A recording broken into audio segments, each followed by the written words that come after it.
The news at 5:30 begins now with this. A stunning admission by D.C. Police Chief Peter Newsham, for the first time publicly admitting his department was guilty of not following a law requiring it to collect comprehensive data every time they stop and frisk someone.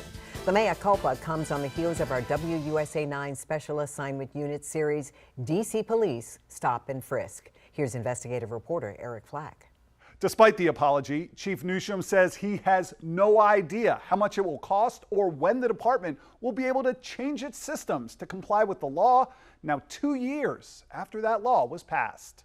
DC's top cop under fire Thursday. Police Chief Peter Newsham grilled by DC Councilmember Charles Allen about the department's failure to collect comprehensive stop and frisk data, which is required by law.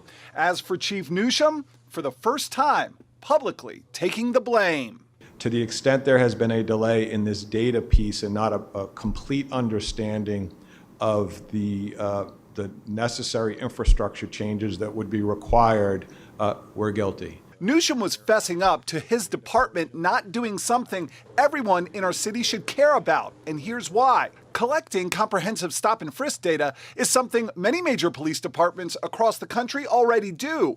The information is critical to ensuring police officers aren't unfairly and unconstitutionally profiling African Americans. Right now, DC police officers only log basic information in their stop and frisk reports. The Neighborhood Engagement Achieves Results or NEAR Act requires police to record a lot more detail so everybody has a much clearer picture of what transpired. But 2 years later, Chief Newsham admits that still isn't being done the way the law requires, saying his department didn't fully understand what it would take to implement the stop and frisk data collection when it told DC Council it would only need $150,000 to make the necessary changes. Money the council gave the police department, money the police department now says it never spent. Because as it turns out, it wasn't nearly enough to update DC's data collection systems. Why were we wrong when we said $150,000?